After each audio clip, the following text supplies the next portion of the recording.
Thanks, Kevin. Thanks, man. Good morning, everybody.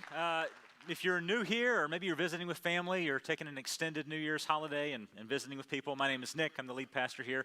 As Kevin said, we've been going through the Psalms. So if you have a Bible, if you have an app, something like that, open it up or tap it open to Psalm 81. We're going to be in Psalm 81 together. I know you've been told Happy New Year many times already today, but I, once again, want to say Happy New Year. Hope you had a good time celebrating, staying up late, eating junk food, joining a gym, you know, the things that we do in January. So I looked up some stats about New Year's Day, and here's a few things I found. First off, 90% of Americans have off work on New Year's Day. I knew a bunch of us did, but 90%, that's almost everybody. I didn't know that. Nearly 50 million people in America travel for New Year's, a little bit more than maybe I would have thought of. I didn't think it was quite that big of a thing to travel for. Here's a cool stat. 1 billion people, obviously that's more than America, so worldwide, 1 billion people watched the ball drop in Times Square. Me and my family watched it. I'm sure you guys did as well, many of you. Look at this. I found a picture here. 3,000 pounds of confetti is dropped in Times Square on New Year's Day. And by the way, you know, confetti doesn't weigh a whole lot, so that's a whole lot of confetti. That's a whole lot for somebody to clean up. I'm not on that crew, thankfully. We spend billions of dollars on food and decoration and fireworks. Here, listen to this.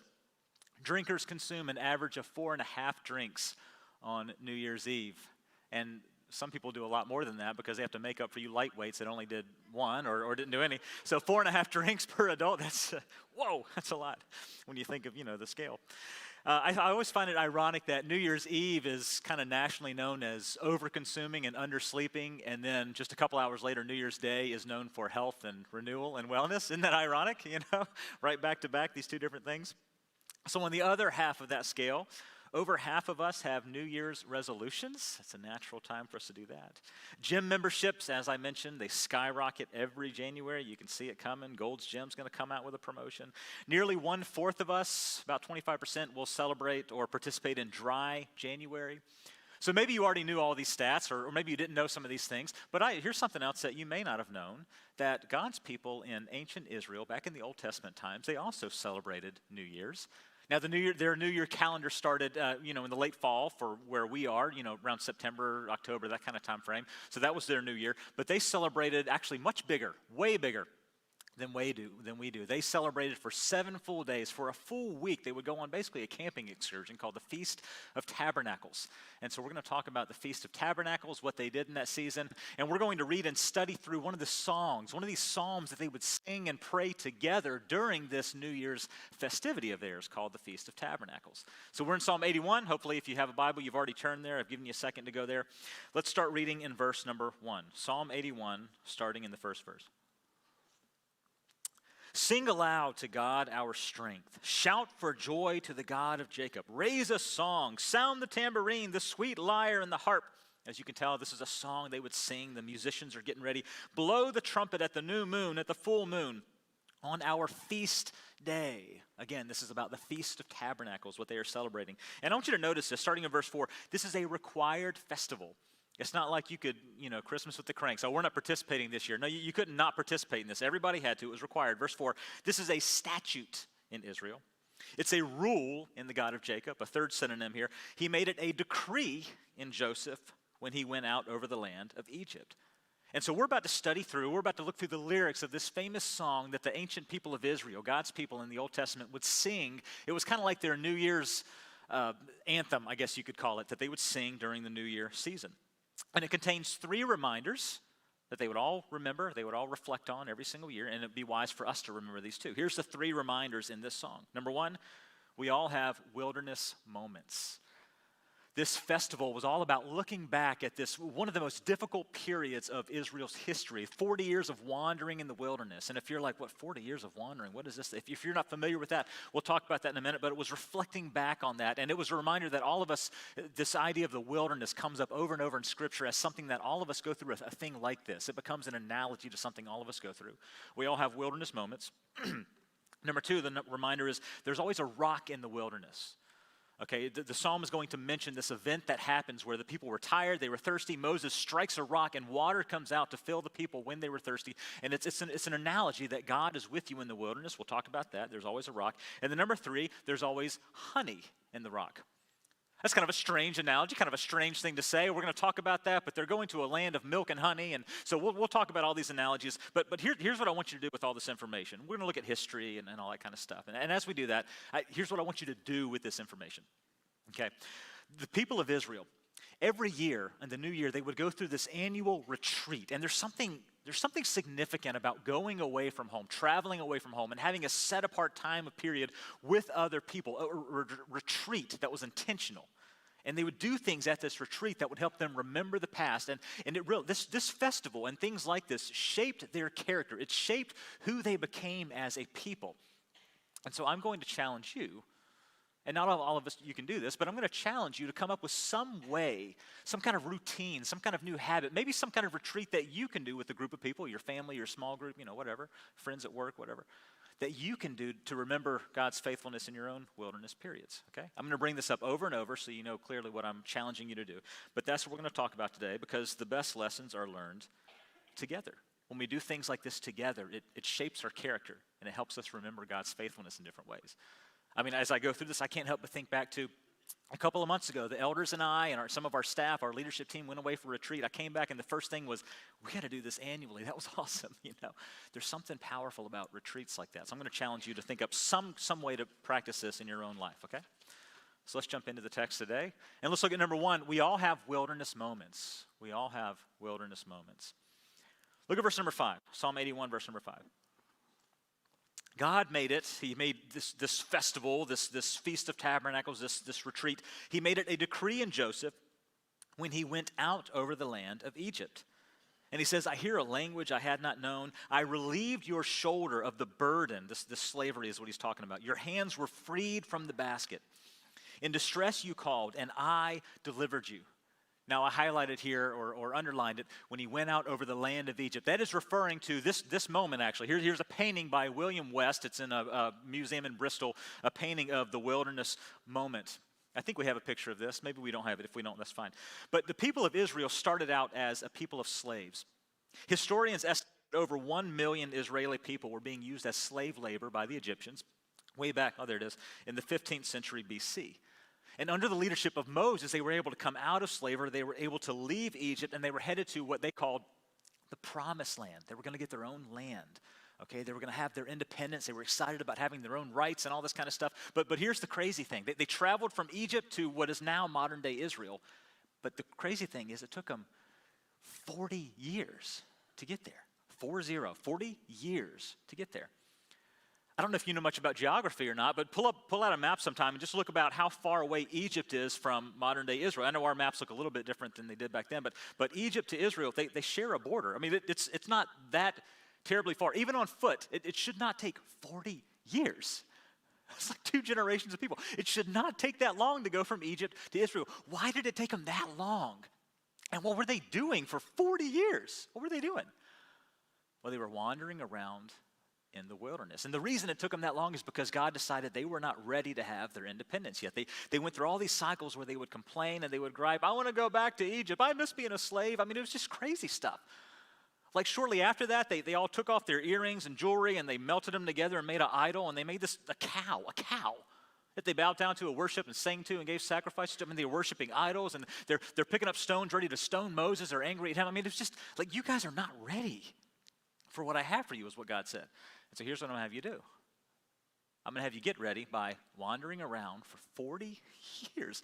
Enough for a whole generation of people that don't get it to die off and their kids to come up, right? That's what it is. I'm going to let you wander for 40 years. And what they would do is they lived in tents during this time. There were these temporary tabernacles or tents that they would build, and then they would tear them down, and they would travel to the next place where there's food, where there's a water source. They would tear them down and take them to the next place where there's better weather. Enemies are coming. We got to tear it down. And so they would build up and then tear down these tents and move over and over and over and over and over again all the time. For 40 years they did this throughout the wilderness. And after this was over, it was decreed that we're going to remember that crazy time when we did that for 40. We're going to remember that by doing this 7-day camp out festival called the Feast of Tabernacles. Let's talk about the Feast of Tabernacles. This was a pilgrimage festival, which means that you could not celebrate at home. You had to leave your house. Kids had to leave your devices at home. I mean, you had to leave all that stuff, and you would travel somewhere near Jerusalem or some other place, depending on the time, in the different period of histories. And you would stay for 7 days. You would construct a tent. I don't know if it looked exactly like this, but this is what one artist thinks it looks like. So they would construct these tents, and they would actually live. They would camp out for 7 days. They would live in these tents to remember when their ancestors for 40 years lived in tents. I have a question. How many of you would love to do a 7-day camp out every year? So, okay, some of you. How many of you would hate a required 7-day? Okay, that's my own family here. Okay, some of you, I would love to do a camp out. Others of you, I would hate that. And you're probably married to each other, right? All right, so some of them, and back then, I bet some of them hated this, and some of them loved it. It was fun. It was also, terribly inconvenient and stuff. They had to take a week off work and do all this stuff. But the point wasn't to have fun. I mean, they probably had fun and made whatever their equivalent of s'mores is. But it was really a season of remembering. For 7 days, they would remember those 40 years of wandering the wilderness, setting up and tearing down tents. And so pick up all the remembering kind of language in this psalm. Verse 8, "Hear, O my people, while I admonish you, while I remind you of what your ancestors needed to learn, what took them 40 years to learn. Can you learn it in 7 days?" Verse 9, hey, remember what they did. Don't practice idolatry. Verse 12, remember their stubborn hearts. Don't be like them. Verse 13 and 14 is all about how, hey, remember they didn't trust that I could deliver them from enemies. Remember that I can. I love verse 15. It reads this in the ESV. Those who hate the Lord would cringe toward them. Your ancestors were very cringe. Don't be like them. All right, some of y'all thought that was a new generational word. Nope, that's way in the Bible. So every generation, every year, they would have to go through this festival and remember that wilderness moment. And that was a picture of something that all of us, if you're a believer, all of us go through wilderness moments. And all through the Bible, I should have tallied up how many times. I don't know how many times the idea of the wilderness, this thing comes up, but it's used as an analogy of a kind of thing that you and I go through. Hopefully it doesn't take 40 years, but we go through our own wilderness moments. And so let me talk about what that is, okay? So what is a wilderness moment? A wilderness moment is a season of trial and testing that God sends you through for your own discipleship if you're one of his followers, okay? Here's a few things that are mentioned as it comes up throughout Scripture. It's a humbling season. It's a time of being humbled and basically remembering that we don't really control our own destiny quite as well as we thought we did. We don't have that control. Secondly, it's a period of discipline from the Lord. Sometimes God has to put us in our place, which is under him, right? Sometimes we get that mixed up a little bit. It's a moment when you need God to provide. It's a moment where you learn that you can't just throw money and throw time and throw your connections at problems and make them disappear. It's a season where you realize that, no, I kind of need God to get me out of this because I don't know where I am and this tent's falling apart, It's a season of time when God delays answering prayer because you're not ready. You're not ready for the next thing. God delays answering prayer for a season. I imagine these people for 40 years were praying, God, get us out of this place. You're not ready. You're not ready. It's a season where it's a test from God to prove if you're going to heed him. It's a time of growth through trials. It's a moment of remembering God's character, that God's the one who provides. He is patient. He is sovereign. And if you're taking notes, I see some of you, all this stuff is on the app if you want to look it up later because I'm going to go to the next screen. I want to show you a text that really clearly spells this out from the New Testament. 1 Corinthians 10.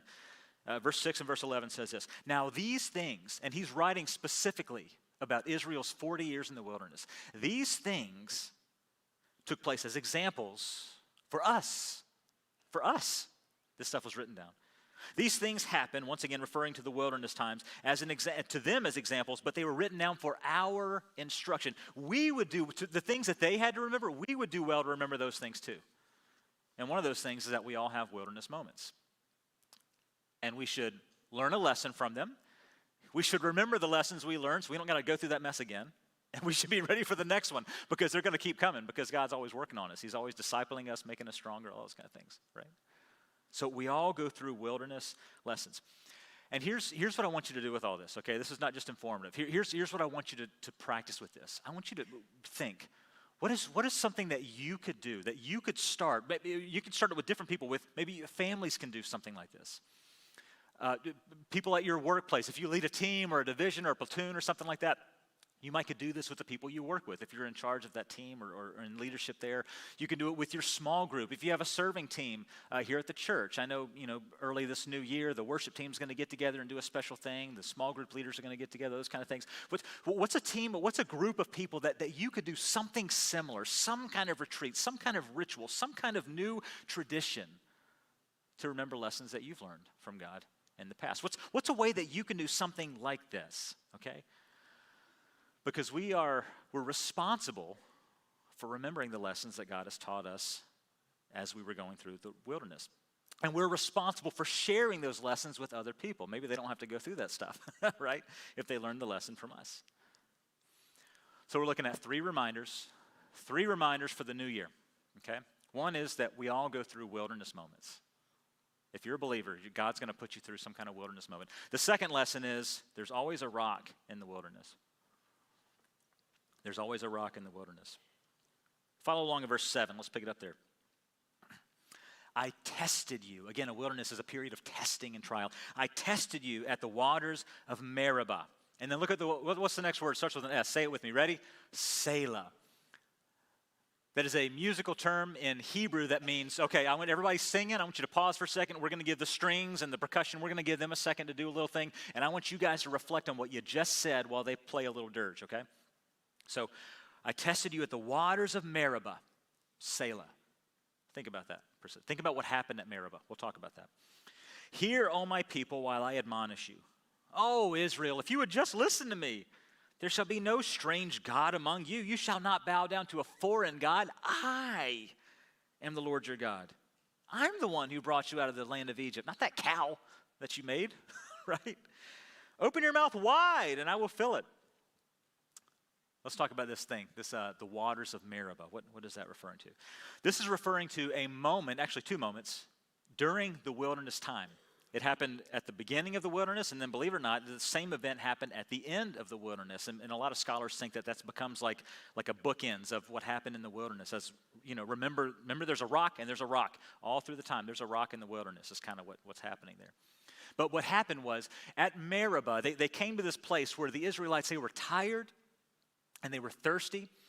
And when you get tired and hungry and thirsty, you get hangry sometimes. So they get real angry with Moses, and we're still wandering around.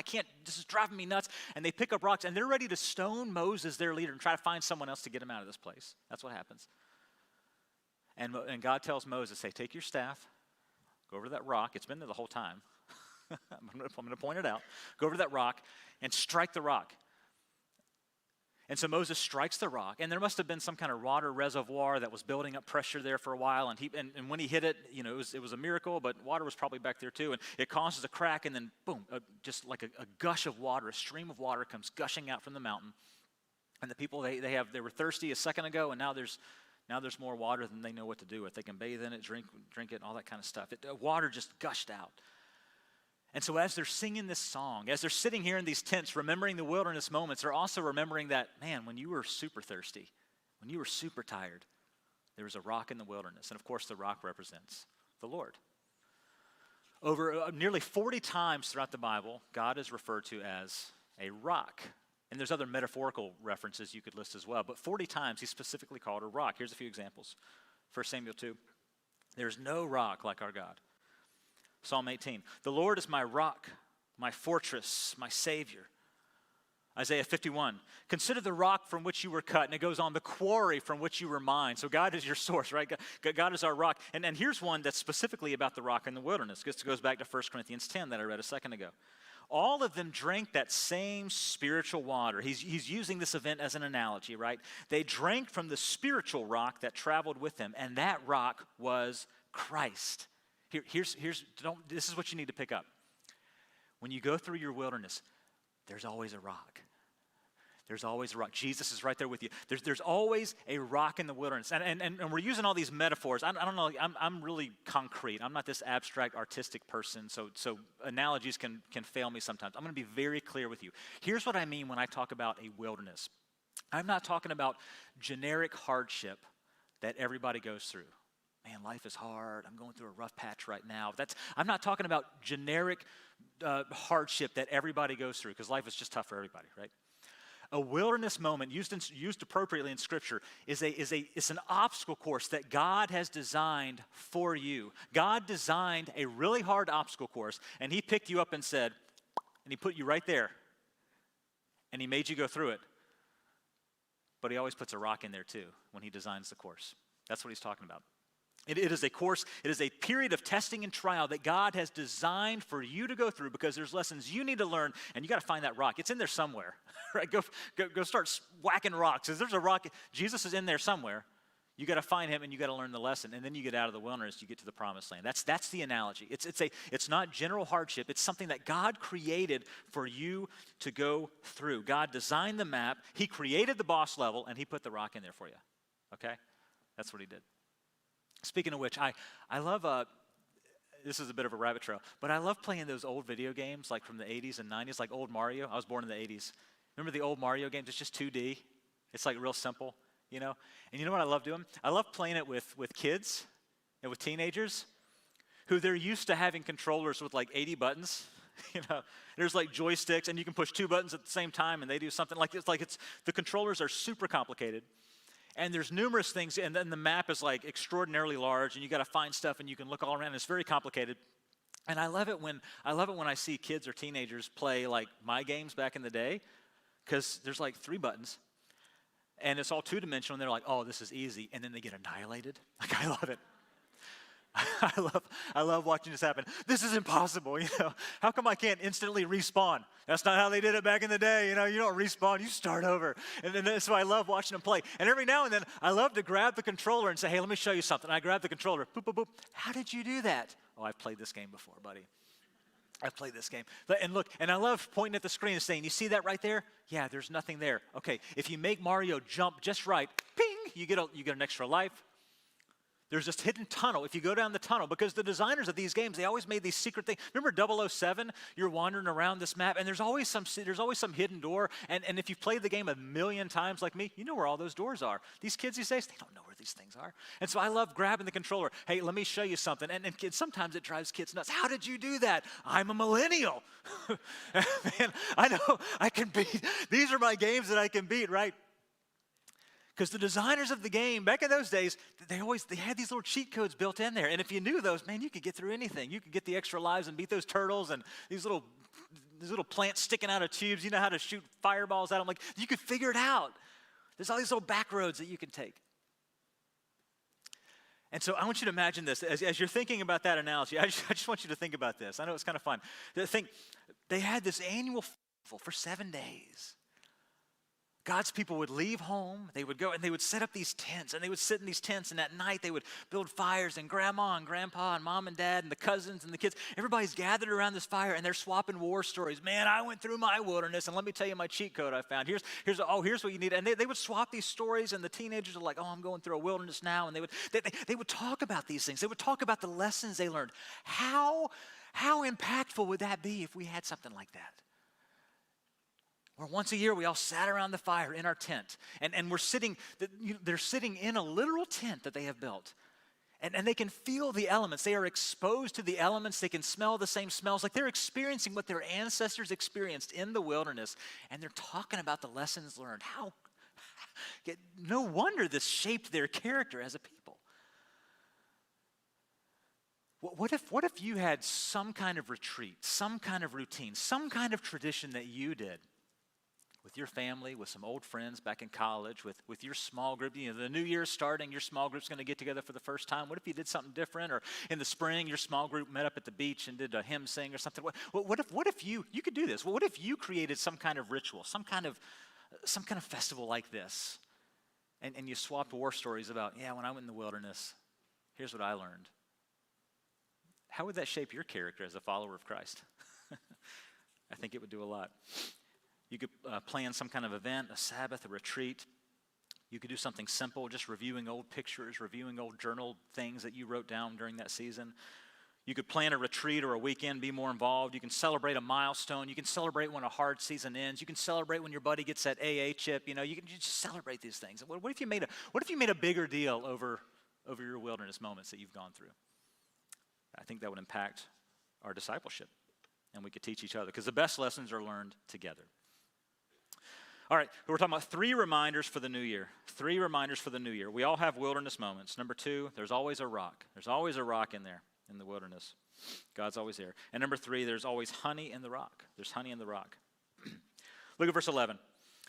But my people did not listen to my voice. Israel would not submit to me, so I gave them over. This is a common phrase for how God has to discipline and punish us. His best tool for discipline is just kind of letting the wilderness do its thing on us, right? I'm just going to step back and not protect you, and you're going to learn your thing. All right, so I gave them over to their own stubborn hearts to follow their own counsels. And then look at this. He begins to almost plead with them. Oh, if my people would just listen to me. If Israel would just walk in my ways, that they would find out that if they would learn the lessons I have for them in the wilderness, I would subdue their enemies. I would turn my hand against their foes. Those that hate the Lord would cringe toward them. Their fate would last forever. He says, if my people would learn the lessons I have for them, I would feed them with the finest of wheat. You're in the wilderness. You're not growing wheat, man. You're going to pack up and head. But I would give them the finest of wheat. I would give them more than just deliverance from their enemies, he's saying. I would give them more than just a way out of the wilderness. I would give them more than just meeting their basic needs. He says, I would give them honey from the rock. You went to the rock praying and hoping water comes out. I'm going to give you honey, is what he's saying. It's an analogy that I'm going to give you much more than you ever imagined if you just find that rock. If you just learn the lesson that I'm trying to teach you in this wilderness, I would satisfy you. Here's how you get the honey. Here's how you get the honey, okay? I want to go back to this screen, a summary of a screen that we talked about a second ago. What is a wilderness moment? Here's some of the bullet points we looked at. A humbling season, a period of discipline, all those kind of things. The purpose of this song, the purpose of them remembering this song was not for the people to learn that, man, if you just pray for whatever you want, man, God's going to give it to you, honey. That's not the purpose. All right. The purpose of this song is not that, man, if you just pursue happiness at all cost and pray, man, God's going to just gush it out. That's not the point of the song. If that was the point of the song, they would spend 7 days in Disney, not 7 days in a tent. All right? They spent 7 days in a tent, primitive tents, making sacrifices, living this primitive, basic life for 7 days because they needed, the purpose was to remember that you need to learn how to be humble. You need to learn how to submit to God's discipline when he sends it your way. You need to remember that you're not your own rock. You need to remember these things. And once you learn these things, that's when the honey comes. You make it you finally make it then. You finally become the generation that you make it to the land flowing with milk and honey when you learn the lessons God has for you. The Feast of Tabernacles was about 3 reminders that every year they would remember these things. We all have wilderness moments, periods of trial and testing. There's always a rock in the wilderness, and there's honey in the rock. There's honey in the rock if you learn your lessons. One more picture I want to show you. This is an interesting picture that none of you can read because of the size, also because it's in like ancient Hebrew written. But this is a picture of a Mishnah document, which is, this one here, there's several of these that exist, but this is a manual that describes how to build one of these ancient tents. And if you're like me, you're probably thinking, why did they need to learn how to build these tents? I mean, every year, you're 1 year old, and you're 2 years old, and you're 3 years old. Every year you learn how to build these tents. Why would they need a manual? It's because the people of Israel got out of practice for seasons, and they wouldn't do this. For entire generations, they wouldn't practice this. And so they had to write manuals to remind them, here's how you build a tent. I don't know how to build a tent, right? I mean, some of you don't. So they had to write manuals explaining how to. I want to show you something. This is from Nehemiah. This is in your Bible. There's all these priests that are studying the law and stuff, getting ready to teach the people, and they stumble across this teaching that they're supposed to go off on this 7-day tent thing. And they're all like, whoa, we missed this. Guys, come read this. And so they all come read the word, and here's what it says. As they studied the law, they discovered that God had commanded through Moses that the Israelites should live in shelters or tents during the festival. But the Israelites had not celebrated like this since the days of Joshua. They said, we got to start doing this again. So they write these manuals explaining, here's how you build a tent. Because it was worth going through the exercise of having some kind of retreat. And so if you don't have any reflection rituals in your life, maybe you have to learn how to build a tent. That's okay. Maybe you can start small. Maybe you can learn something small. Maybe your first step is, in the new year, once a week, we're going to have dinner as a family because it's crazy. We're going to have dinner as a family. We're just going to thank God for our food. And that's going to be our weekly ritual, right? That's going to be our little Feast of Tabernacles. Maybe your small group can do a quarterly thing at the beach. Maybe you Navy folks can do a new routine before a workup, before a deployment, before a muster, something like that. Just find some way that you can practice some kind of ritual and remember the lessons that you've learned in your wilderness season. Last thing I want to say, and our band, you guys can come out and go ahead and get ready. We're going to sing a song together called Honey in the Rock. It's a song about this psalm and about this analogy here. But if you're listening today, maybe some of you are not Christians. Maybe you're visiting with family, or maybe you're on the fence. You're like, man, I don't know if I'm a Christian. I kind of believe this stuff, but there's not really a time where I converted. How do I do that? If you're not sure if you're a Christian or not, I just want to say one more thing. I have good news and bad news for you. The bad news is that sometimes in Scripture, when God is referred to as a rock, it's not a good thing. He's referred to as a hostile rock. There's a few scriptures that speak of God as a stone of stumbling, as a stone of offense. And it's basically, if you have not chosen to devote your life to God, then, man, he's rolling. He's going to crush you. And it's because our sin has separated us from him. Our sin has caused us to be against God. But here's the good news. God sent Jesus Christ to die in your place for your sins and to restore a right relationship with God. And if you do that, then God promises he's not going to be your rock of offense. He's going to be your rock of defense at that point. And so if you're not a Christian, this psalm is also an encouragement, an invitation for you to devote your life to Jesus and to come to the rock. Would you stand with me?